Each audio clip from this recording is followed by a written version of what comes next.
What's up, everybody? Welcome to the Sci Sessions podcast. My name is Cy Jones, and as you know, right here on the Sci Sessions show, we talk about, comment, react, and share everything that has to do with the music. So today, I wanted to do something a little bit different. I actually realized that we as musicians kind of overlook how much knowledge we need to know about music publishing, and we kind of overlook the fact that not all of us know exactly what it takes and what goes into music publishing and the nitty gritties of splits and what authorities you need to visit to make sure that you can get paid. So this is the purpose of today's episode. Today, I will be having a conversation with Gavin Green. So, Gavin Green is the founder of Plan A Music Services. They offer services in intellectual property management and copyright management, and they kind of handle the admin of all of that. And I've had the pleasure of working with Gavin Green because your girl right here sucks with admin, especially if it's as complicated as publishing. So I'm glad that Gavin decided, rather that I decided that we must have the conversation of music publishing. And also, when I got a DM on my Twitter quite a while back about publishing, and thankfully I had the answers to the questions that the person who was asking me had. And I don't know why they chose to ask me, but I'm still grateful that I had the answers. And quite recently, someone also asked me on the recording side of life exactly what they need to do when they want to legitimize the distribution of their music. So it's about that time. And ladies and gentlemen, I hope you enjoy this conversation with Gavin Green.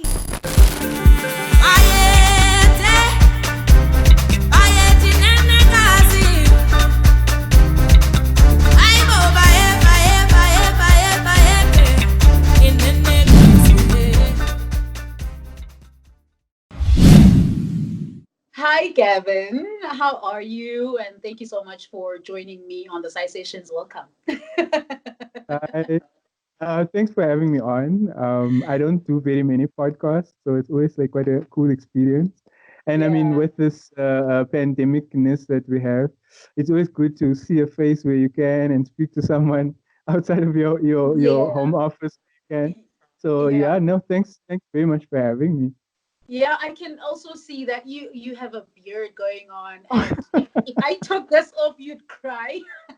Yeah, I'm all pandemic out. This is the pandemic look. I wasn't joking. I mentioned to you before we Yeah, chat. I mentioned to you that I'm gonna trim my quarantine your beard a your little bit, your beard. and I turned I grabbed the shaver, and it's one of those battery operated ones. And then when I switched the button, it just didn't want to work, so the batteries were dead. Then I was like, no, this I'm not going on anyone's podcast with this pandemic beard. It's rude, you know. It's like uncivil. I got in No, my don't car, worry. I went to the shop, and then the queue at the shop was just way too long for my liking. Yeah. So I was like, okay, you know what? Pandemic beard it is. Is this? Oh, this is the quarantine. This is the quarantine This is beard. the This one. quarantine beard, Ah, yes. man, it doesn't look that Oh, okay. bad. Well, we have you on we have you on record. So And I never lie, by the way. so,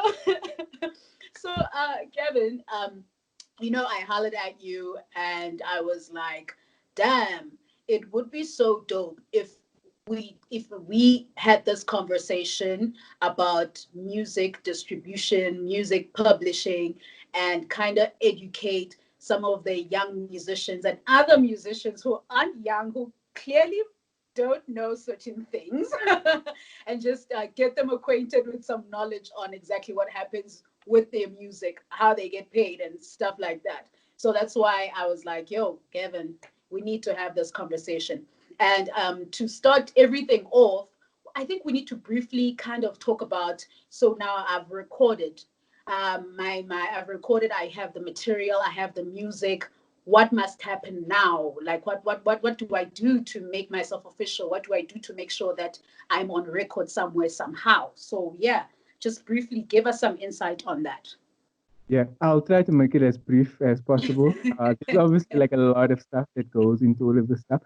The very first thing that I will say that is very important and quite it helps you to navigate the space a little bit easier. Yeah. It's knowing that it's not all one thing, right? So in the music industry, there's basically two different sort of setups. You like there's two different camps in the industry, right? The one camp is the recording side. Yeah. That's record companies, artists, um, distribution companies, all of that sort of thing. Then the other camp is the music publishing side, right? Yeah. So, I mean, we all know the word music publishing. A lot of people don't really know exactly what that means. We'll come like I know you're going to ask me like to go in depth on that later on in the podcast. So we will get to that. But just knowing that there's two different sides of the industry, and that if anyone that plays a role in the industry, they're playing either on both sides or they're playing only on one side. Artists that write their own music and that produce their own stuff. If it's like if you're the one like, and there's no one else, and you are recording stuff in your own studio, you produce your own stuff, or even if it's like a bunch of guys that work together producing and being artists and stuff, but they're making their own music, and they want to own their own music and release their own music as well. Yeah. They play in both spaces, but it's always important to remember that you have both roles. Yeah. Because the way you navigate the industry depends on you knowing that this now is a matter. So let's say distribution, for example, right? Knowing that distribution is in the recording side of the industry, you've already won half your battle, because then you know, okay, this is the side of the industry that I need to now look at and navigate. These are the certain structures and certain bodies that affect that side of the industry. Yeah. So I need to register myself with that body, that structure, because it's on the recording side, right? But then also because you write your own songs, basically, if you're a producer, you're basically a songwriter. You know, it's all sort of considered the same thing. So because there's that element to what you're doing, you now also play in the other side, the music publishing side. So then, even though you've registered yourself with this one and that one and so on, and you're collecting this and that on the recording side, now you also have to take care of your publishing side as well. You will invariably you have to register with more entities. You have to make sure that there's more people that have the information about your works and stuff. But knowing that, you see what I'm saying? It's like you need to know that there's always two sides to the industry. Yeah. So that's like the very first tip or piece of advice that I would always want to give.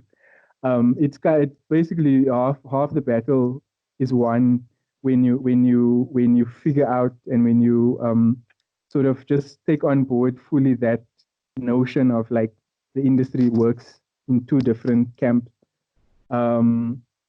Yeah. So basically, when you get started, you've decided like you want to do this independently. Let's just take that example. I mean, there is the other example of like, no, I want a record deal. Yeah, let's do the independent one. Yeah, but we'll run with that, with the independent example. So if you're independent, firstly, like I said, you have to know that you're a master owner. So let's give it names, right? So when you're involved in the recording side, we'll call you master owner, right? Because you're the person that owns that recording, basically. And then when you're playing in the publishing side, when you're navigating the publishing side, you'll call let's call that role player a composer. Let's just say.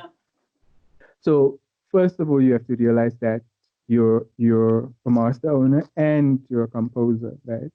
So you have to do the things that master owners have to do, and you have to do the things that composers have to do.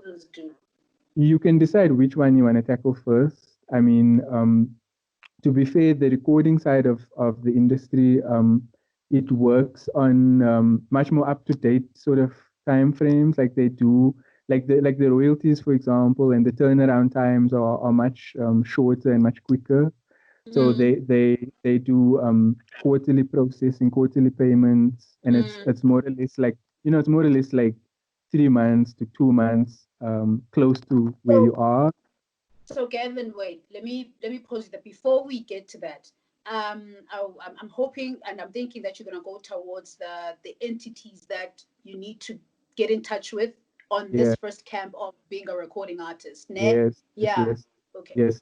So in the recording camp, the very first thing that you want to do is that you want to make sure that you are either a member of the Recording Industry Association, which is RISA. AKA Risa. Sorry. Yes, yes. Shout out to RISA. Yeah. Because they're the people that masters, right? They're basically like a standardized, like how you get for films, right? You when you watch the end credits of a film, when it gets to the very end, then you see like the movie number, like it's this code like that identifies that movie. And if you have a book, like a hard copy book, on the margin it give you the number of the book number. Those are called standard numbers. So there's like this global body that regulates all the different standards that these books and films and stuff have to use. And like master recordings also have to have those standards as well. Code, yeah. So when you own a master, the very first thing that you have to do is register with RISA. You don't have to become like a full voting member, and you're going to be able to vote for directors and all that. So you don't have to do all that. You just need to get. Because when I was there, I remember I was at RISA trying to register, right? And they said that you could register as a member, but you could also register to get your codes. And the other one costs money, right? So And the that's not the membership, that's the one. You get extra perks, like so when it comes to SAMA nominations, like I don't want to go too off track, but like when it comes to SAMA nominations, if you are a RISA member, then you get a discount when you submit your nominations, blah blah blah. You get to vote, you get like all these other perks. You don't have to become a member, but you just have to apply to get your GS1 codes. Yes. The code that applies to the master is called the ISRC. I'm sure most people are familiar. If you work with a digital distributor, you will know ISRC. RISA is the only place that you can get those codes from if you're a master owner in South Africa. So that's one of the first things that you want to do. The second, if you are by the means and you are able to make music videos, and you are able to get your music videos on TV, whether that be Channel O, whether that be Trace, whatever, I would recommend that you get a membership with. So RISA's got like an audio visual section inside their office. They call themselves RAV. It stands for RISA Audio Visual. Okay. So those guys are the ones that look after music videos like that get broadcast on wherever SABC, mainly SABC, but also they do Channel O, they do Trace, all of that stuff. So while you doing your RISA ISRC application, you may as well just do the RAV application as well. Then you're kind of covered for music videos. With your RISA ISRC application, they'll give you the video ISRC codes as well to use. So you get different codes. You get audio codes, and then you get video codes. Visual. I need to get video codes. Yeah, it's a very small difference. It's just like the prefix number is a little different, or like all these funny things. But they can give you both. So yeah, if you don't have your base number for videos, you should get it. Yeah. You should go get it. I wanna go get video codes. I know I don't have them, so I need to go get video codes. So yeah. Yeah. So that's like item number one for me. And like I say, like on the recording side, they're usually a little bit quicker than on the publishing side. On the publishing side, anyone that's dealt with SAMRO even once in their life, they will know how slow SAMRO is. What's up? And Yeah. I'm not hating on SAMRO. It's just the way it is in publishing, very slow. So yeah, step number one, Risa, make sure your master ownership is legitimized, basically. Um, Step number two after that, you can probably, I mean, if you don't already have someone distributing your records, whether that be physical. I mean, is anyone doing physical anymore? No, probably not. But hey, like some No, we people, never know though. This is South Africa. We never know. some people make hipster music and they want to do vinyls and all Yeah. these things. I mean, hey, each to their own. So you can go ahead do that. But I mean, most people are using what we call aggregators. I don't know if we still call them aggregators. I think that was like the original term. I think they're now just called digital distributors. I think Like, that's fine. I know that word. I don't know aggregators. can you believe, like when their business started out, they were called aggregators. Okay. I don't know. It's like it's not the prettiest word, so I'm not surprised that they changed it quite quickly to something sexier. Digital distributors. So yeah, there's a bunch now. I mean, we were starved for choice back in the day, like when this business all started, digital distribution. There was basically like what CCA, and then Africori came along, and then it was just the two of them for a minute. But now there's everywhere you look. I mean, this is just in South Africa that I'm talking about. But you're not you don't have to limit yourself to just using a South African The South distributor. African distributor. Yeah, I agree. Yeah, I mean, it's digital, so like the internet is not. You can't just dig a hole Yeah, and it's yeah, global. the That internet thing. is here. Here's the South African internet or whatever. So people are using overseas distributors in the US, in Canada. I'm like the sky is the limit nowadays. I'll come back to just remind me. I'll come back to like the pros and cons maybe if you're Okay. interested in using local versus international. Yeah. Um, Okay. but yeah, like step two, get your music out there. Okay. Music like digital distribution is probably the first step. I don't recommend that you just stop there because what these guys do is some of them do like value added service. They'll do some marketing in Spotify playlists.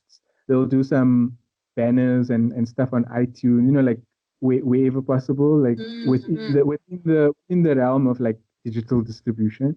But they're not out there like putting your stuff on radio, except for one. There's this. I think they're like the new kids on the block. They're called Ditto. They come from the UK. Okay. Ditto. Ditto Music. So Yeah. they offer various like value added services, and they offer radio sampling, I believe. Like don't Oh, okay. don't quote me. I know I'm That's on a a podcast. major value Just added me quoting service. myself, basically.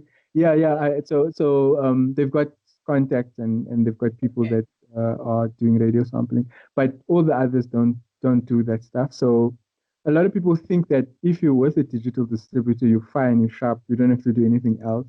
No, that only means that your stuff is going on iTunes and on Yes. Spotify and blah blah blah, but it's not automatically going on radio. Look, more or less, I mean, if things are popular, then radio stations will pick it up, with giving it to them or not. Like I've heard, like even some clients that I work with, radio stations have phoned them and said, can you give us this song Yeah. because we see it's popular on iTunes and we've heard people raving about it and whatnot. But that's not, that's the exception. That's not the rule. Yeah. Yeah. It's not So common in this. Yeah. yeah, So step where are we? Step two and a half, I would say. Yes. Step 2B. So step 2A is get a digital distributor. Yeah. Step 2B would be get like a radio plugger. There aren't Okay. that many of them, but those that there are, they're really good at what they do, because they've got years and years of relationships with radio, and a lot of them Yeah. work either in radio or in media, TV media. So they know everyone and everyone knows them. There's a guy, if you're like in the hip hop scene, there's a guy, Kevin Mdubeki. There's a whole bunch of guys, Mm. mostly Joburg based, not necessarily Cape Town. I think there's one that I know of in Cape Town. Anyway, um, but there are people that do that. They usually charge a bit of a fee, and They do. then It's yeah, not a bit of a fee. It's a fee. I'm trying to be kind. I'm not gonna lie to the. I'm not gonna lie to anyone watching this. It's a bit of a fee, but shop around, man. Shop around to see who has the better, Yeah, to see who has your price range. Shop around. I think. yeah. So Like I want to oh, ask. I want yeah. to wait. I want to ask something. Does step 2B, right, whereby you said you get someone to plug your music onto the radio, right? Yep. Do you have to? Do you? I think I always get confused. Do you have to first be registered with SAMRO before or after that, or does it matter? Doesn't matter if you register your song with SAMRO before or after that. So because everything on the publishing side of the spectrum, right? It's Uh, really, really slow. It's just so slow. Like okay. it's not going to. So I mean, when you're working on those sorts of time frames, like you've just finished the project, Yeah, you're I not do. you don't necessarily have 6 to 9 months to wait Yeah. before you get that project out on the radio, right? So it's not going to make a difference with the. I mean, so you should apply obviously to SAMRO like as soon as possible. Oh, okay. I thought it But mattered. So no, it's so we'll come. I'm gonna okay, discuss in depth. okay. The like it'll be in the next steps. That's why I'm making Oh, the recording steps. I'm making those the first ones because they yeah. turn around Okay. quicker. They I turn around much quicker. I should just shut up. Oh, no, no, no. But like I said, I can go on and on and on about this stuff. I'm just like a nerd, Okay. a music I industry just need a nerd. clear I just need a clarity on that for like I just need because I've been in a situation where I've been misinformed to the core of my gut. So Yeah. yeah, because of my experiences. But anyway, let's let that go. So I just needed to know like what the hell do I have to first do this or before that or whatever. But yes, continue. Yes, yes. No, no, no, no problem. And you remind me to get back to the publishing side, right, of the steps. Yes, yes, yes, Um, yes. but for now, so the step 2B thing, the only thing that you find in step 2B where if you get someone to do your radio plugging and stuff, they will ask you certain questions, obviously, because they need some information to give Mm, to the radio stations, especially if it's like something that the radio stations don't know. So if this is the first time like the radio station is going to be seeing your name as the artist, they've never heard of you before, you're going to have to supply some press kits and just something, like little sexy things, it's sexy pictures. informations, Yes, I know. you know, that that can entice some interest, like because like I believe, I mean, I've never worked at a radio station, but I believe that they inundated with like submissions for music like every Mm, day. And then also the majors are on the necks to play, like you have to play this, you have to play that, you have to, and the majors are like the majors pay the bills basically at yes. because just the Justin Biebers and the whoever, the Demi Lovato's, and those are the ones that you hear. If I was to turn on the radio now, I'd probably hear like what a Justin Bieber song. Yeah. How much do you want to bet? So those are the ones that are. So they get a lot of like pressure from the majors. So Mm, when they come down the ladder to the independents, there's a whole lot of submissions and stuff for them to go through. So mm, first of all, mm. it helps if you're using someone A that person. they know, that they already know, they've invited them to the spring braai, and they know they Yes. were at the kids' birthday party, like those relationships. So they'll see that person's name in their inbox, and they'll look at that email first. Yeah. Um, but then they still need to see something sexy. Like they're not just gonna put on anyone on their radio station that they've never heard before. So the person that you're gonna be getting to sample your stuff, you're gonna have to prepare press kits. You're gonna have to, and it's gonna have to be. You have to go all out with the stuff. You can't just Yeah. you can't send them Microsoft Word. Like it has to be something nice. because It's so it's not, true. yeah, and it's not for them. It's not for the radio plugger to be impressed. It's they needed to be sexy for the radio stations. You know, Yes. It's like a cover letter for a CV. I know it has to be even. Think of that. Think of the cover letter, Is it but not? times at least 10. Like, I mean, I haven't seen a cover letter in a minute. Like, but the ones I remember, like they were like, I mean, you'll have maybe your mugshot, like I like to call it. You have your mugshot on there, and it will say something nice and motivational. But like for radio, it has to be like a something memorable and something enticing. Let's Yeah. put it that way. People send in like trailers, like people literally cut little trailers for like the music and stuff, and then they send that stuff. People do like crazy stuff just to, Why? Why? Why? What's the point? because like I say, there's the inbox is full there by that radio compiler of independent submissions, right? Uh, So they don't have that bandwidth. Like your stuff is just gonna sit there. If it's just an email saying my name is so and so and here's my music, like you know what I mean? yeah. There's no interest, like so. I mean, I'm not saying that it's a guaranteed watch. Like they're gonna watch the thing that you submit and they're gonna Yeah. open that PDF presentation or that PowerPoint presentation. But Yeah. it's better than not. It's better than not trying. It's better than not submitting something a little beefy, sexy. It's so tricky, this thing, because I also agree with you. Like, if you can spare the expense, it's much better if you just get like someone who's gonna help plug your music onto radio. Because really, some people ask themselves, why am I not being played on radio? It could be a little thing, like it could be a little thing that kind of inhibits you from being played on radio when you send your email into a compiler. Like what you just said, like you need to make it enticing for them to be like, yes, I'm going to open it, I'm going to listen to it, I'm going to play it. So it's a tricky thing, this thing, I think. Yeah, I mean, yes, we are in a pandemic now, so nobody's dropping any packages off at radio stations Yeah, no, yeah, for the yeah, foreseeable future. But that's usually like the recommendation, like make something tangible, right? Like a little press kit that's nice glossy paper or mm, whatever. Put it in an envelope, give it to your guy. I mean, those people, they like to do FaceTime with radio stations. These radio pluggers, they like to pluggers, yes, yes, go yes. and go in and shake hands and say what's up and blah blah blah. That's part of like the relationship building and stuff.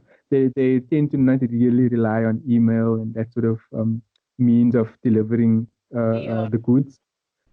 So yeah, like make a package. So like I mean, in pandemic times, I don't know what the equivalent of that is, but maybe like I mean, you don't have to be extra and go and make like a movie trailer for your track. Some people are doing it because maybe that's they can. But you just something out of the box, a little bit out of the box. Um, okay. it's like I say, it's not a guarantee, but it's better than not doing it. Yeah, they're not. Because in the absence of that stuff, the only other thing that's going to get the attention drawn to your music is if uh, your music is out there in some other way. Maybe you've got a music video out that's got some gimmick, like someone is dressed in a dinosaur outfit shopping for groceries or so, like some gimmicky music video, and people are That is talking a about good it. music video. It's based on a Facebook meme that I saw recently, like a quarantine outfit, like someone was wearing like a blow up Yeah, T-Rex outfit in a shopping mall, which is something that I would do, mind you. I would Um, watch. So yeah, I I continue. I digress. Yeah, so like failing you having some other attention grabbing piece of communication out there, like for these radio compilers and radio playlist managers and stuff to see you in some other, to hear of your music from somewhere else. The only other way they're gonna engage with your music is either through the inbox where you've sent your stuff, or Mm, through your radio plugger, and more especially if it's the first time that they're hearing of you. um, mm, so if you don't have like another medium that you are busy plugging your stuff with, like a meme, a Facebook meme, or whatever, If it's only like if you're only trying to just submit for radio, then you're gonna have to make some sort of extraordinary effort. You know what I mean? So yeah, that's where we now. Step three, step two. Step 3. I don't know. After step 2B. What comes after 2B? I'm just making these steps up as I go. Okay, so what comes after 2B? Yeah. Okay, so that's basically just like getting your music out there, because you don't want to finish your project and then now it must sit on the shelf because you have 9 million applications to fill in from RISA and SAMPRA and SAMRO and what. It's like just go ahead and while the bread is fresh, eat, like slice it, and then you can worry about if all the applications and stuff after that.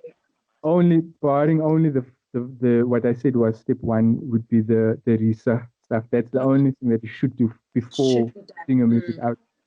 I mean, look, some people might beg to differ with me, because I know at the radio they especially SABC, they because of tightening of copyright regulations and license requirements and things, they add a whole bunch of extra things to their form basically, and they want to know who the publisher is, and they want to know where this was recorded, which country it was recorded.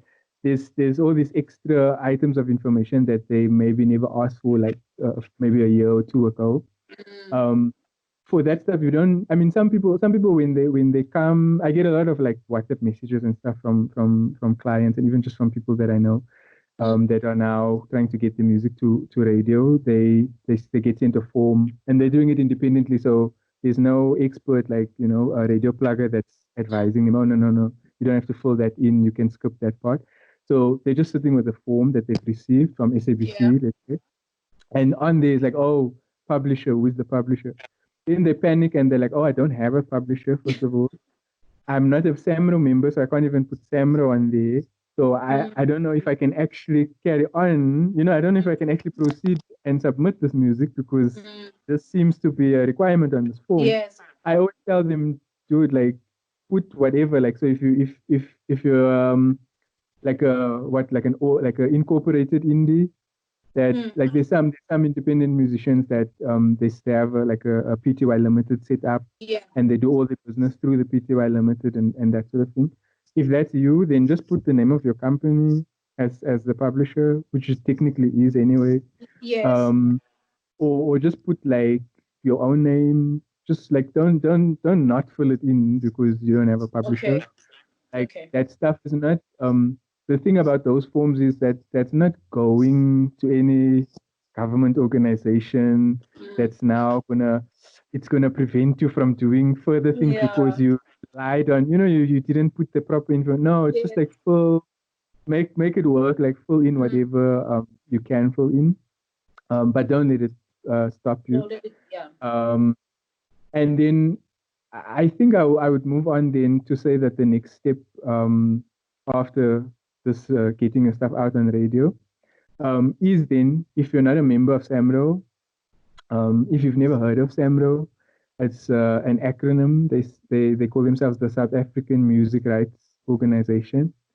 They're one of a whole bunch of acronyms which we will be going through.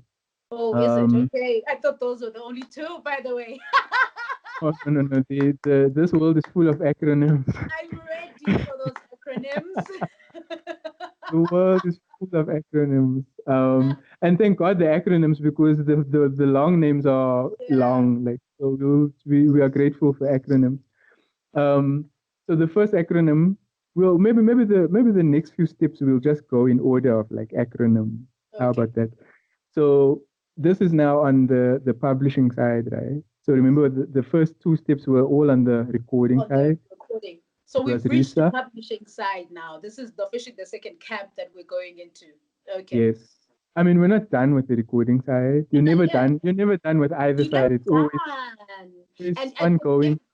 And honestly speaking, if there's any other questions that anyone has, they're gonna comment on the comment section, and we might have round two. I don't know, but I'm here. I'm here for it. It's quarantine. I'm here for it. I'm not going anywhere. Yeah, So no. exactly. So So let's the go to it. first acronym we will introduce. Oh no, but we've already introduced RISAMOS, which is an Risa. acronym. The second acronym that we will introduce. This is the first one on the publishing space. It's the South African Music Rights Organization, SAMRO. Most SAMRO. people have heard of it. Some people call Yes. it SAMBRO. Some people call it SAMO. So there's like all these different. I think some people might mistake it with Sampra. I don't, Yes, by the way, you're going to tell me what Sampra does. yes. And hey, it doesn't help that they're all in the same building in Braamfontein. Like True. all of them. It's only Risa. Risa is in Randburg. Like, Yes. God bless him. Everyone else is in Braamfontein in one building. So it doesn't help. But no, so Samro, they're the guys on the publishing side. So we'll maybe get briefly into it. So publishing is it's basically like a bunch of different ways of using a composition, right? Like a piece of music. Let's Okay. imagine I'm gonna take you back to maybe 100 years ago, maybe 200 years ago. Let's just say before there was any such thing as recording devices. Like we couldn't record music, right? Think of it like music is older than CDs. Music is Yes. older than DVDs. Yes. Music is older than records. So before people could record music, the only way you could sort of get music out to different people was like writing it down, right? On those, like those of us that suffered a classical music education, we know these things, these lines. Now you must write the treble clef, and H.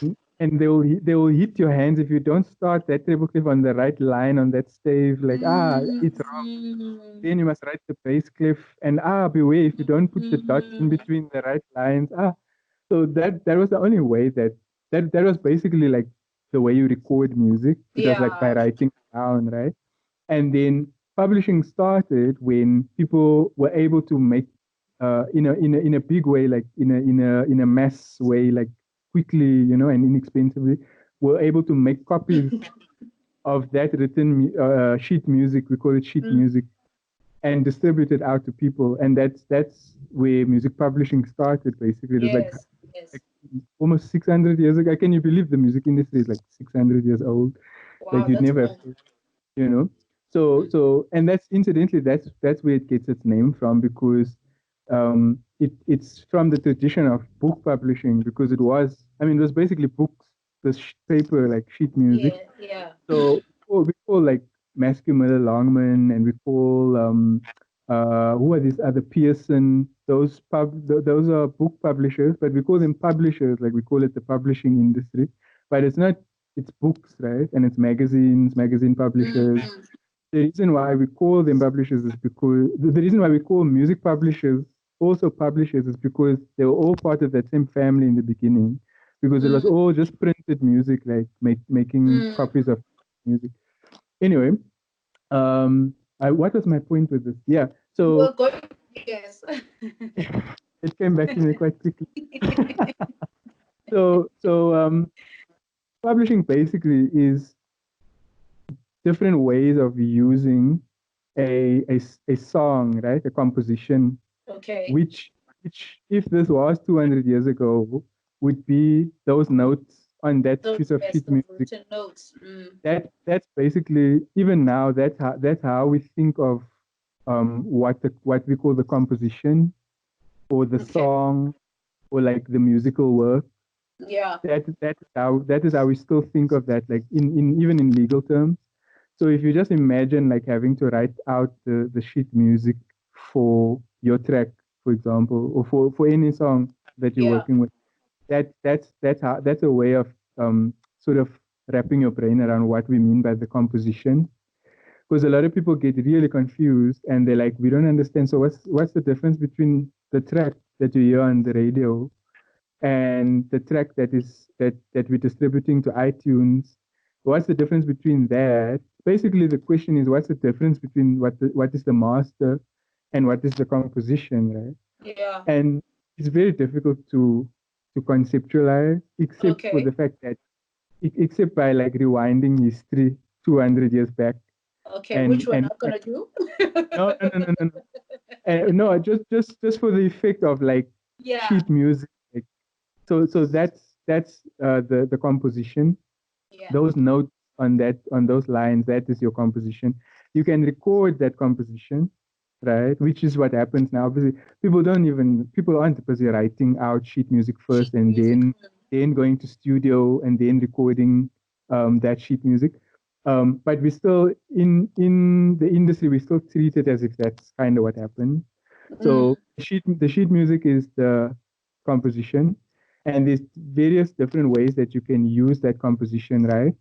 Um, and all those different ways, or rather, each of those different ways, each of them basically in publishing have like a different acronym that is looking after that way of using the music. I don't know if you understand. So SAMRO, for example, this is now the second acronym that we're introducing. Yes. They are like quite a large organization, but Uh-huh. they only look after one way of using a composition, Okay.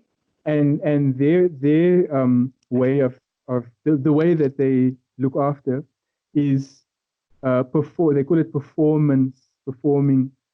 It's also, it comes back, it goes, you have to rewind 200 years before there was radio. And then you will realize the only way that people could enjoy music was by actually performing it. Like they had to literally like Mm. they had to buy the sheet music and then play the piano and Mm. have people sing. So that's why we still have that word performance. So Mm. Sam looks after the performance of music. Mm. Nowadays, that means anything that can bring music to the ear of a listener. So it's radio, it's television. Mm. So any way that you are transmitting music to be listened to by like a living audience, that's basically Mm. now what we call performance. It's not Yeah. just limited to like actual performing in clubs Yeah. and concerts and stuff. They do that as well, but Yes, they do. it's also now all the other things, broadcast, TV, etc. So that's what SAMRO looks after. Um, because there's a lot more of that of broadcast. There's like tons and tons of like channels. Like DSTV has how many channels? SABC Mm. has like 3 channels. There's ETV.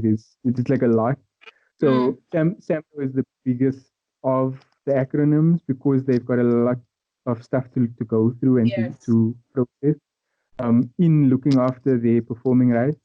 Mm. Um, the way all of these acronym people, the way they work is that you have to become a member Mm.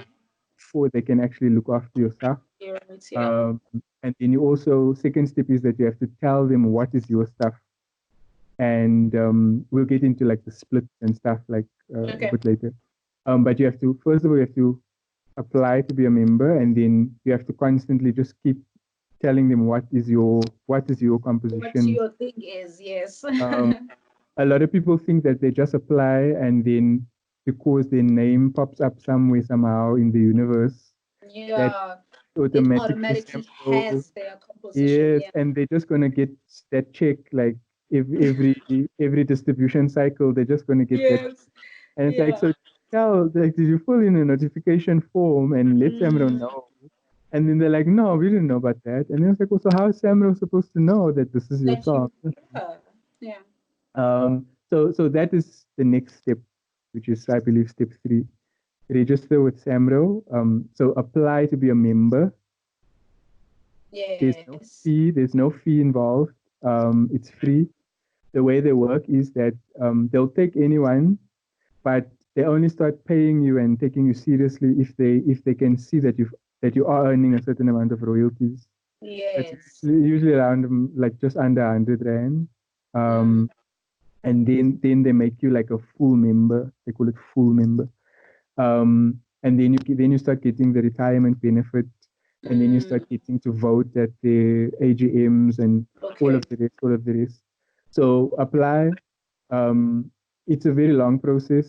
I mean, it's quick to apply. The forms are quite quick to fill in and Yeah, stuff. but the waiting, ne? The waiting is quite long. And also, if you get, I mean, it's sad, but if you get anything wrong on the form and if you don't like give them all the supporting documents, because now it's a bit like Home Affairs, so you have to give supporting documents, copy of ID, proof of residence, all of these things. If you maybe miss, let's say, a copy of your ID, then they're not inclined to usually come back to you and to say, hey, we got your application, but this and that thing. They don't have the bandwidth to do that stuff. Yeah. So a lot of people apply and then they don't send in everything, and they just never hear back because and then it turns out it's because they didn't send the copy of their ID, whatever, and then they have to reapply.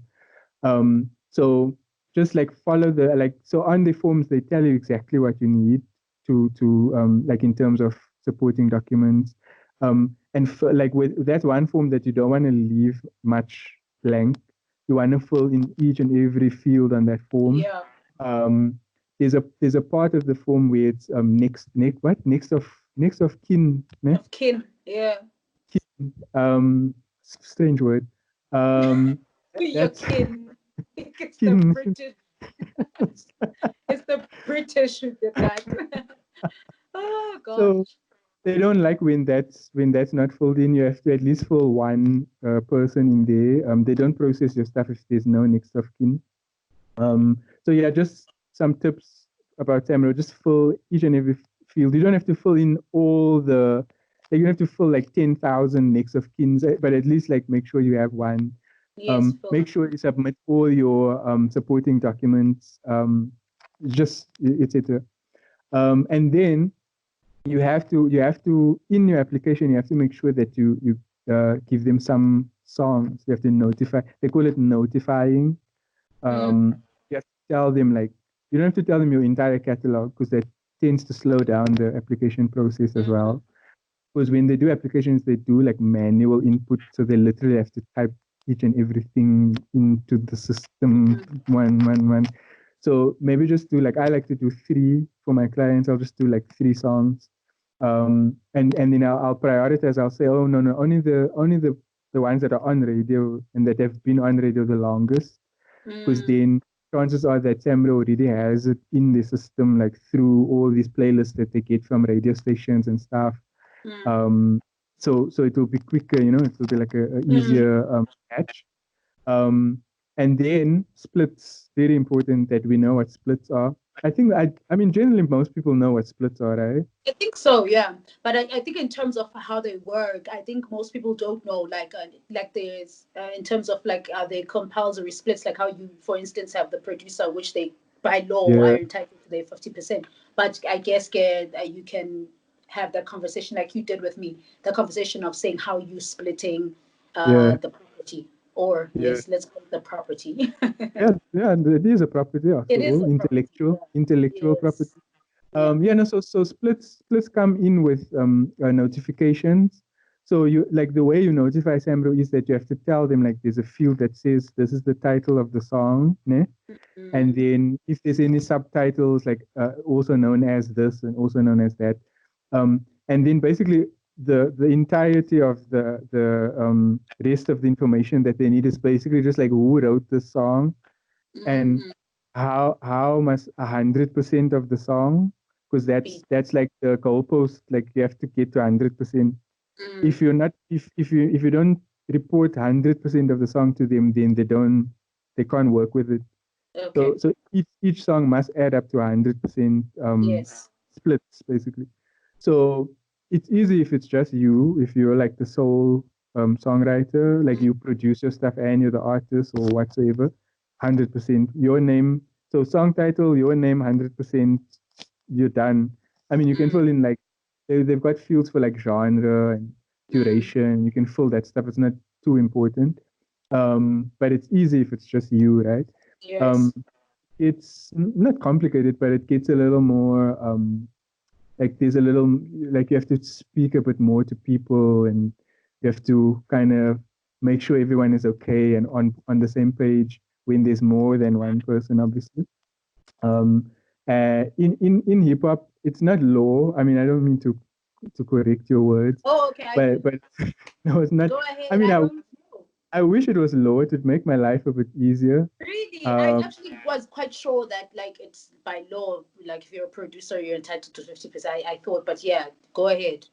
I know the law. I mean, our current law on copyright is very broad. It doesn't say I anything about. It's see. all Okay. about like agreement between the own Okay. like the The parties. composers, basically the Yes. parties. Mm. So it's that's how it. I mean, the Oxalayo, like that's how it works. It's the agreement of the parties, right? But in hip hop, hip hop is more or less the exception where it's kind of been standardized more or less that the producer or those that have come together to produce the song, they Mm. they usually are afforded 50% Okay. of I that see. 100%. Yes.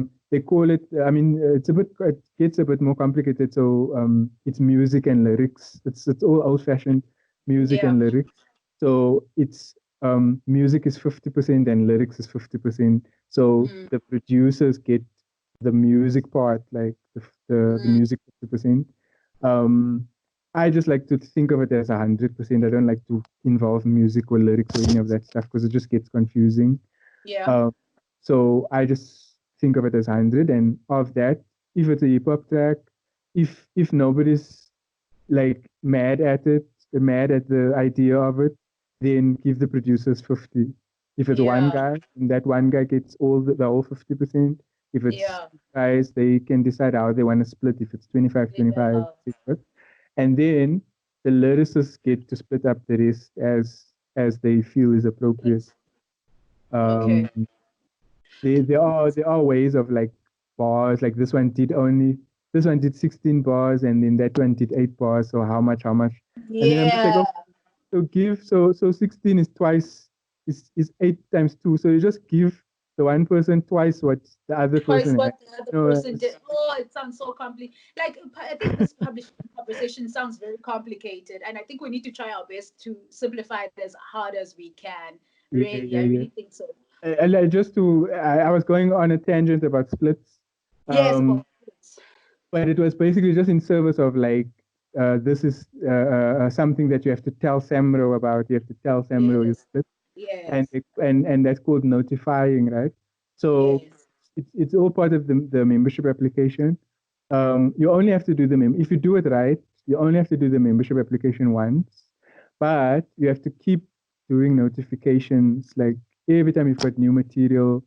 Don't forget to notify. Right? Notify definitely. Um, like we were talking about splits before, you obviously have to have all that stuff sorted out before you can actually fill in a notification, because those are the splits that you have to fill in, Mm, right? So my advice always is like, if you're working, let's say if you're in a band, for example, right? It's mm, always it's never a bad idea to just like get out, like be open with it, like start that conversation as early as possible. Like, okay, guys, how are we gonna split? How are we gonna do our splits? that's true. So are we gonna do it all equally, or are we gonna sit and do maths and say, okay, for each song, who did this? Who did the most? Who did the second most? Who did the third most, etc. Those conversations they affect basically like how quickly you'll be able to do your Yes. notification, how quickly you'll be able to send it to SAMRO, etc. Um, if you're a producer, right, like this is also a recommendation that I just gave recently. Um, Make sure, like, I mean, you don't have to go overboard. I mean, I recommend maybe doing like a short, very short contract, one page, even just like a letter, not even a contract as such, but there must be Mm, a place for like signature. yeah, an agreement letter of sorts. Like, whenever you work with someone, make sure that this is what's on the menu. Like they have to agree to your terms, and Mm, then in there it should say like, okay, I must get 50% of the publishing, mm, right? So that so that there's no doubt mm, that you you you are entitled to that, at least that much of the mm, publishing. And then it should say that they, if there's other parties on their side, because sometimes you a beat maker and you make a beat for someone, you don't know who the other personnel is the artist is using. So maybe they're using a ghostwriter, they're using there's a person that wrote a chorus on there. You don't know that information. So when it comes time for you to send your notification to SAMRO, all you know is that it's this artist and you've got 50%. So in that letter, my recommendation is also to say, okay, you need to share those splits with me, Yes. like within a certain time frame as well, like not like a week before you release the song, like I have to get an email from you saying that this is how we split the song up, blah blah blah. Um, Okay. very important conversations to have. Sometimes it's not pleasant conversations because Yeah. ultimately splits is money. Like when you say the word splits, you are basically saying how much of this money am I getting? Yes. And like money sometimes is a bit of a sensitive topic. Yeah. But hey, it's called the music industry. It's not called the music charity. It's not called the music It's a conversation. circus.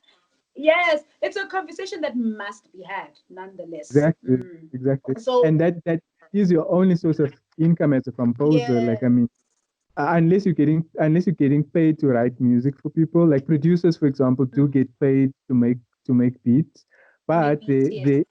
the other income comes from the royalties, and Yeah, that's that's what the splits affect that. so. Yeah. So now, since you've mentioned all of this, the involvement of SAMRO and we've gone on to splits. I'm just wondering, is this the biggest part of this publishing side? I'm actually, or what? Because for me, it seems like right now it's the biggest part of when it comes to you thinking about publishing. That's how it seems to me right now. The whole admin of thinking about splits of whatever you need to do if you're doing calculations, it seems like the biggest part. Kind of excited to hear what the next part is. Since to me Yeah, that's kind of the part that I'm like, okay, this is what I know, this is what I understand. So now I think the next, hey, what is the next part actually? yeah. So no, look, once you've conquered splits with Samro, then that's that. Like from a composer's point of view, like Oh, is it okay? you don't have to, there's nothing else for you to do. Once you can fill in your notification, and then you can fill in all of those names that are your co-composers, and you can confidently say yours is 50%, that guy's is 25%, that guy's Yes, is I see. 25%. There's nothing else for you to do, except just to keep it coming. So don't ever forget. So you've just finished your second project. You have to submit a notification of Yes, those do the songs same. to Samro. Yes. Yeah, just like you're gonna have to go and get before you release the project, you're gonna have to go and get ISRC codes. So we're going back to step one, first ISRC codes, right? And then it's the same rules apply. Like don't forget to submit your SAMRO The notification. work. Okay. Um, Understood. but yeah, like on our side, like the back end, like publishers and rights managers and SAMRO, like Mm, that is the main. That's basically what we spend most of our day like trying to figure mm. out, trying to make more efficient. It's like splits, how How to to distribute the splits. no, it's just like how to manage, like, because, like, I mean, I'm gonna be a bit nerdy now, but if we go back to the recording side, right? The recording side has it so easy because they don't have splits, and everything is. That's why they can do everything so much more quicker than the publishing side. True They don't have story. splits. A master owner is one. It's one. Yeah, true. If Universal Music owns the master, it's Universal Music. So Mm, iTunes doesn't have to ask questions. They know who to pay. They pay mm. Universal Music. Yes. Spotify doesn't have to ask; they pay Universal. The music Universal. video, nobody has to ask anything about. You know what I'm trying to get Yeah. at. So their side is one man, one gun type of thing. Yeah. You know, and that's what makes it so much more user friendly and quick turnarounds and stuff. It's because there's no splits. There's no Because splits. And you know what? I'm glad that you went and you mentioned the whole, since there's no splits and if it's Universal, the recording side, they're just gonna pay Universal, and Universal will decide who they pay. So, Exactly. so because now we've really went into like depth, and I think that if you're an independent artist, you need to know everything that you have just mentioned, literally right now. And I'm guessing that on the other side, on the flip side, if you're under a major or under a record label, they kind of do everything for you. How does that side actually work? So actually, we need to just dive into that. Actually, how does that Yeah. work? So yes and no. Yeah. So what labels are, I mean, in the music industry that we have now, right? We are in the world of, I mean, let's face it, guys, it's the digital age now. True story. iTunes, Spotify, those are now the new musicas. Those are the new. I mean, they're even becoming the new SABCs and the new Mm, Metro FMs for that matter. I mean, in a few short years, I don't think people. I mean, people will still be listening to radio, etc., but they won't be listening for the music anymore. They will listen to hear what did Somizi say on the morning mm, show. You know what I mean? They won't be listening for music anymore. They will be listening to iTunes. They'll be listening to Spotify. So those are the new giants of the industry now. Um, and it's good for the independent space in that there's no because it's so new. There's no history. Like you don't have to have mm, history mm, in order to engage in the space anymore. So you don't have to have years and years of relationship and like mm, this big brand to go to radio stations and force them to play your stuff and to go mm. to Musica and get your stuff into the shelves. No, you don't need any of that stuff now. And that's the only thing that the labels can claim to have over independence. Yes, they can claim to have those relationships with Musica and Yes. they can have those big relationships with radio stations and with TV channels and those sorts of things. Yes, we understand, we believe them when they say that. Yes. But their relationship with Spotify and their relationship with iTunes and that stuff, it's It's, not much different from yes, it's gonna be the same the as independent. mine. Do you know what I mean? I mean, if But you're using aggregate, if you're using a digital distributor, like I almost went it's back still to the there. old name. um, if you're using those guys, like they are on the same, they're on the same level as Universal and Yes, as a Sony yeah. Music. They're I the guess same supplier. Like, I guess the thing with recording with the labels is that I guess when someone decides that I want to go through a label, it's for the yes, marketing side of yes. life more than anything, because they have the So money to do everything you cannot do. that is Yeah, that and that that's is where I that's think they the eat only people thing. up. That's the only thing that they have to That's to what I'm show. saying. Like that's the only thing that they can attract you with to say, okay, no, no, no, we will bankroll you. We'll shoot your music videos. We hope that you don't realize that all that money that we spent on the Is music video, we're taking yes, it back from we're your taking it back. royalties anyway. But then at the same time, we are the owners of the music video, even Of though you your music. paid for How it. does Gavin? How does that happen? Actually, we need to talk about how that happens. Does that? How does it happen that I make everything and technically it's my intellectual property, but then someone else owns it? Please tell me how that happens. Look, so I mean, I'm in India, right? I worked with the majors for many years, Yes. and I got to see this stuff like firsthand. And in the beginning, you don't question it because you're just like, oh, okay, this is how it works, blah blah blah blah. But the more you see it, the more you look into it, and the more you become familiar with the ins and outs, the more it just doesn't make sense. And it's like, okay, so what is not recoup? You know the word recoupable, right? So that's Yes, like I when get it. when they can take it back basically Yes. from you. Yes. Yeah, what is not what there's nothing that's not recoupable. Like everything is recoupable. So you had first of all they give you an advance, right? That's already recoupable, Yes. first of all. And they like to make it a big advance so that they can That always you're in recoup. in And debt. you can never leave. Yeah, you can never leave your contract. Then the next thing is recording costs recoupable. Recording costs. fully recoupable. So you've just recorded. So you are going to the studio. You're going to the studio of the record label, That and you are and gonna pay for eventually. you are paying for it You are paying basically. I mean, for. it doesn't happen in real time, but it's Yes. basically you are paying for that recording. But who is the owner of the recording? It's the record Yeah. label. The major. Who is the owner of the music video? It's them. But you have just literally paid for all of that stuff.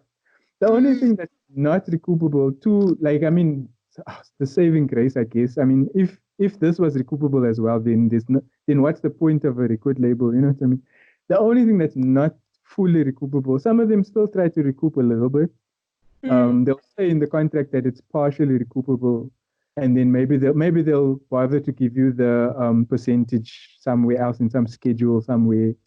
Um, Imagine. Yeah. but the marketing costs are not fully recoupable. So at least they pay for that, you know.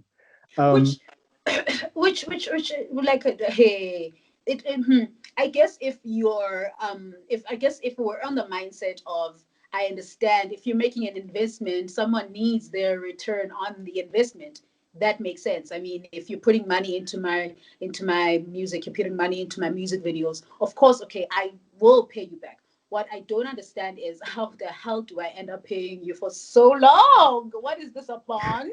no, but that's why it's because they make things recoupable. That so look, an investment. I understand. I mean, no one's just gonna Yeah. fund your project and they're not gonna get anything out of it, right? Yes. But the reason why are why there's a project, ne? So why are we making a project? It's because we're gonna go and sell that project. Yes. And from those sales, we're going to make money, right? And from Mm. those endorsement deals and from those whatever comes out of, because like an artist is more than just the music True. nowadays. Yes, it is. Yes, You definitely. you do more. You become a brand in and of yourself. That brand is basically, if you're with a major, the brand kind of belongs to them. So they monetize your brand and they Mm. monetize your project, and that is if you're talking about investment, right? If you're looking at it as an investment, then that's where you make your money. It's like a film. Mm. So it's like you pay the actors, you pay True. the director, you pay everyone, you pay them what they ask, you pay them what they Yeah. charge. You're not recouping from the actors. You're not Yes. recouping from the director. From the You know what I mean? themselves. Yes. Again, you're making your money back from us that are seeing the movie, that are going to the cinemas, Yes. that are streaming the movie. That's where you make your money. That's what return on investment means. Like, Means, yes. So I'm just concerned. So there's this. Hey, I'm just wondering, what is this clause that is like I'm selling my whole soul to you right now, own me for the rest of my life, like I'm because I won't lie to you. There's I think there's articles, there's things, there's videos, there's things on YouTube where people talk about who has the worst recording label contract ever and why they have the worst recording label contract ever. And I'm just wondering, what are we not doing? What are these musicians and artists not doing? Are they not reading this contract and seeing that they're selling their souls? Is that what they're not doing? And then it goes to the point of why are record labels asking for people's souls, you guys? So, and then I don't know, why are they asking for people's souls? Why are they greedy? But hey, hey, I don't know. But I we want to say it's because they don't have souls themselves, so they need true. they need. But I think I'm being a bit too unfair. I mean, shame. Like I've worked with these people, they clearly have souls. I think it's just. I think no. I mean, to be honest with you, Sai, I think it's just that things have just not changed, and these are old ways of doing business. Like I'm talking about from the beginning of like the recording industry, 1960s, 1970s. Mm. You will read and you'll see documentaries of horror stories of Berikodi, how people how artists were exploited and they died penniless. I mean, Mm. those are the stories that we know. So those, I mean, we're still using more or less the same This, contracts, and yeah. and no one has challenged them, and no one has cared enough to change them and make them, bring them, like drag them kicking and screaming into the 21st century. I think so too. Luckily, Yeah.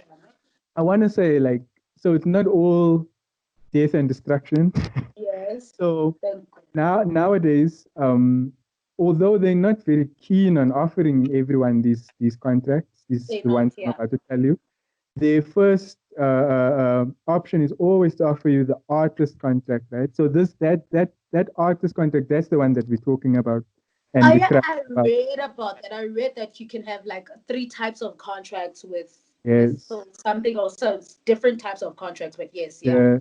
So you can have not an artist contract.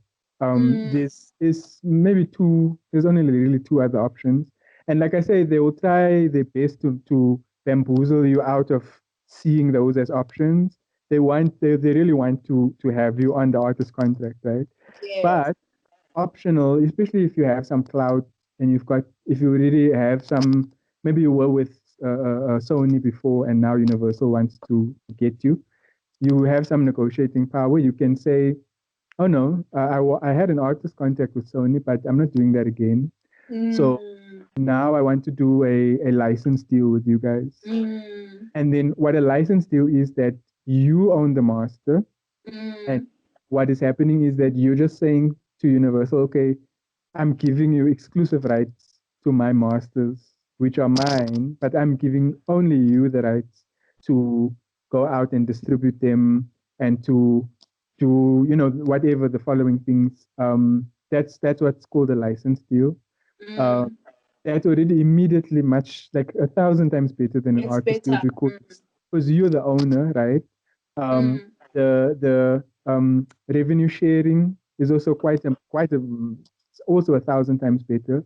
I mean, mm. generally with artist contracts, they give you minimum. They pay you like because they. Yeah, they pay you with your work. Yeah, it's like, no, this is our master, so we're gonna give Yes. you a royalty. Oh, you're an artist. What are you like mildly famous? We're gonna give you 6%, 8% max Mm. royalty on sales. Whereas with a license, it's much more equitable. It can be 50-50 in some cases. Yeah. Some cases it can even be 60-40. Yes, Uh, I read too. Yeah. Depending if it includes marketing and like depending what else is included in the deal. It can be maybe 70-30, 70 in favor of the record company, etc. But it's immediately much more It's better. humane. humane Mm. And then in very exceptional cases, you get these superstar contracts where it's a joint venture. So Yes. maybe like a Black Coffee, for example, then he'll put money in, and then Universal will put the same. Universal will match that amount of money, and then they'll do a joint venture. Um, a lot of like, I mean, you don't see it a lot in SA, but a lot of these like what do they call them, like sub labels or imprints, like Yes, these yes. Okay, I get you. the Yeah. Def Jams of the world Yeah. and XL Records of the world and stuff. Like a lot of them are joint ventures between like an artist, let's say, or some previous independent owner that had some Owner, success yeah. with a previous Another label. label. They'll come Mm. together and Kazata and do like a joint venture. Like I said, that's usually only for like superstar level Yeah. accomplished Yeah. Yeah. artists, but it's at least it should comfort people to know that it's an It's option, there. Mm. and it's not just the artist contract that we have to deal with. I, I think it's so important, Nyani, that I don't think a lot of people do understand that there's not only just one contract. And I think that what we fail to do is kind of weigh the pros, the cons of when you're sitting in a boardroom with someone saying that I can make your dreams come true. So I think, and it's so important to not think of yourself as, and this is to the musicians, to not think of yourself as just a musician, but think of yourself as a business in the long run, because if you're a business and you're sitting down with someone who's saying I can make your dreams come true, you're making a business deal. So if you make a deal that's gonna like be the worst thing to ever happen to your business, then that's the worst thing you could ever do for yourself, which is I think most of the artists have signed those artist contracts. Artists to, is it artists to what, to management, what are they called, artists to what contract? They just call them artist deals, but it's artist to label. To, Um, yeah. what they do now, their artist contracts nowadays for the past maybe 2-3 years, they do what's called, you must have heard of this 360 deal. Yes, I have. And that's like, okay, so we're taking your recordings Yes, first. yes. We are also taking your live performances second. We are also taking your management third. It's like literally like whatever you have, Like like all we were of me, talking about. basically. Yeah, like we were talking about this, like an artist is more than just the music. Yes. So they finally, the evil They minds have finally yes, they recognized, cut up. and they're Yes. like, we're Got wasting, we're everything. losing out. So now they literally want like everything. So it's like artist to label, but it involves management generally. If you Yeah. don't have a manager, it involves live, like I say, bookings. If you don't have a booking agent, Yeah. yeah, it's all in. Sure. It's a lot to think about, and I think that when people watch this, they're gonna have to see how much they need to think about, because people are selling themselves short out there, so it's tricky. Yeah, So I'm glad that we needed to talk about this, and I wanted to kind of wrap up, and just before we wrap up, now for you as someone who kind of for someone who I've lost this English word who hand yes who who handles the kind of the admin side of making sure that someone's intellectual property is well managed. What do you offer in terms of I want it to come from your mouth. It's gonna come from my mouth, of course, in the introduction, but I want it to come from your mouth. What do you do? What do you do? How do you make some people's lives easier? For someone who hates admin, I'm pretty sure their life can be made so much easier by someone like you and your company. So just let us in on exactly how you can make everyone else's life easier for in terms of what you do. You get me? yeah. So no, Yeah. I like to say that we are the vanguard of the revolution. Um, because at some point, like things have got to change in the industry. We can't. I mean, like we've been talking about, like these contracts are still the same contracts that have been used since the 1960s and 70s, and people are becoming more educated about what is publishing, what is intellectual property, Yeah. what is this, what is that, and people are looking for another option because there's record labels and then there's being independent and then that's it. You know what I mean? So fine, you don't want to sign with the record label. I applaud you. I support you. Um, you want to be independent. Not everybody knows what RISA What is. it I mean, takes. hopefully there'll be more people in the world that know what RISA is after this podcast. I hope Um, so too. but I mean, a lot of people don't know. A lot of people don't know what an ISRC is. A lot of They people don't know don't. anything. So imagine now stepping out into the independent space and just not knowing, like throwing yourself to the wind, basically. Literally because there's no other option, and there's nobody to call. Like who are you gonna call? So Mm, we've seen that space and we want to be who you call. Like we want to be yes. those guys.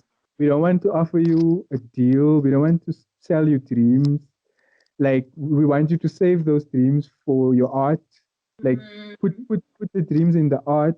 Like we're not putting the dreams in the contract, you know. mm, mm, Um we just want to provide a service to people that need the service. That's yeah. what we do. So my company is called Plan A, as you know, Plan A Music Yes. Services. I'm probably like the first of my kind in South Africa. You are. I think you are. I'm not the first I'm not the first in the world. So I took my inspiration from like a movement that's happening in the UK and in the Mm, States of like, no, we don't want the same old music industry that our mm, parents and our grandparents had. We want to see something something that new works, that that makes progressive. sense for our time. And that means like you don't own, like you leave people to own their own property. Like you don't get involved with ownership. Yeah. You provide a service to them as the owners, and then you do everything. So basically, like I do everything that a publisher does. Yes. I do more than a publisher does because I don't limit myself to being a publisher and Mm, working. just inside the constraints of what the publisher does and what a publisher is not supposed to do. I'm a rights manager, like, so Yes. I do more than a publisher, and also I don't take ownership like publishers do and like the good companies do. Your master is yours. I just do the SAMRO forms. Your composition is yours. I just do your notifications. You know what I mean? Mm. Um, yeah, and I mean I don't want to like pat my own back or anything, but I really think that this is the this is the way of the future. It's the progressive way. Yeah, I mean, COVID is changing a lot of things in the world. It's changing Yes. economies and stuff. The music economy has largely been left, unscathed. Mm. Let's use big fancy words, unscathed. um, but Oxalayo, like people are paying those subscriptions that they have with They iTunes. People are are. paying those subscriptions that they have with Spotify. If people don't have a job because of Mm. the other economies that are starting to fail slowly but surely, eventually those subscriptions are going to be affected, which means Spotify is going to be affected, which means the music industry is going to be affected. And you can't be leaving so much on the table, like in your deals with publishers. You're giving Mm. them 70-30 splits, you're giving them 75-25 Mm. splits. Oh no, like we work on 10% commissions, Mm. max 20% commissions. Mm. Like real estate, like this is how real estate agents work. You'll never hear of a real estate agent selling your house for like a 30% commission. Never, Yeah. never, never. Yeah. They do 8%, 6%, 10% max, which we think is fair. I mean, we like we mentioned earlier, like these things are properties, right? So Mm. why should we Then- manage the property on a different basis than a real estate agent might manage like a house, or selling a house or selling your building. Um, Mm. we yeah we're just trying to stir the pot a little bit as Yeah. well. So Yeah. uh, um, people can. I don't have a website. Yeah. I was actually about to ask if they want your services, where can they I don't find have you? I don't have a website. It's a bit of That's fine. negligence on my part. But people can literally just email me. So the company is called What Is the Plan? Sorry, Yeah. the email domain is What Is the Plan? Gavin at whatistheplan.co.za. Company is Yeah. called Plan A Music Services. Any questions or anything? I mean, maybe some people might have some questions. Mm. They can either contact me directly by via Yeah. email. You can send me the questions and we can do round two, like you say. I mean, there's so much that we haven't talked about. There's Yes. like Yes. Yes. this was just this was just the tip of the We've iceberg, already talked so much. you know. So yeah, that's what you get from like a service-based rights management offering. You get to keep your copyright, um, and then you get everything done basically Yeah. for you. Your Yeah. SAMRO, if you're not a SAMRO member, we apply for you. If you're not a SAMPRA member, we apply for you.